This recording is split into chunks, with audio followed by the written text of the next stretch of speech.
शिवनारायण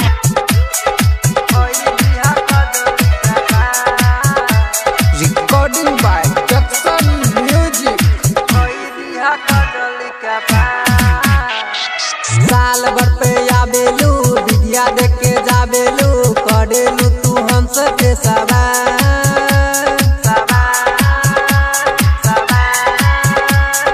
रोजे हम ढाडवा लोटा सजल तोड़ा कोई दिया कजली के पास कोई दिया कजली के पास।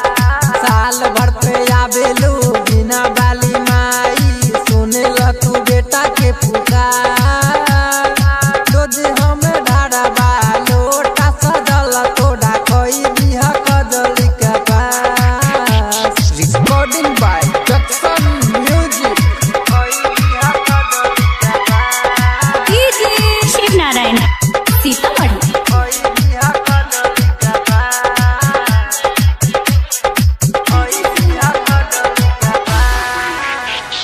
माई बिना बाली तू होइलो विद्या देके जइबू घरे घरे पूजा हो खेला साल भर में एक बार आवेलो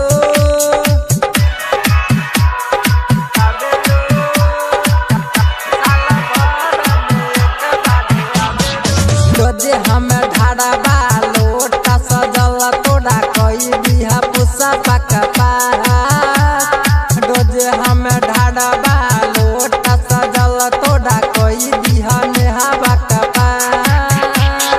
साल भर पे आवेलू बिना बाली माई सुने ल तू बेटा के पुकार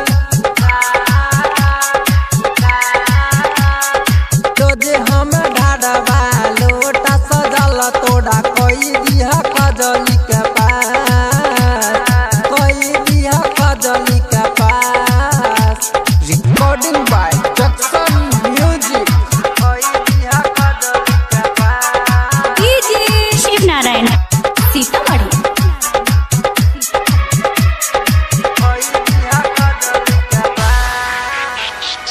दोजे दोजे आबै छ पूजा कक्का जाइ छ कहै छ यसमंता कोई दियो राधा के पास।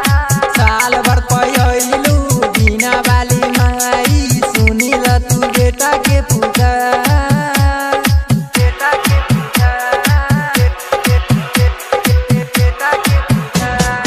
रोजे हम ढाडवा लोटा सजल तोड़ा कोई बिहा पुसा पका पास रोजे हम ढाडवा लोटा सजल तोड़ा कोई दिहा नेहावा का पास।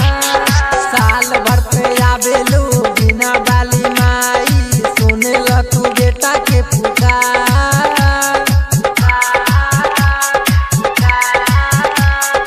रोजे हम ढाडवा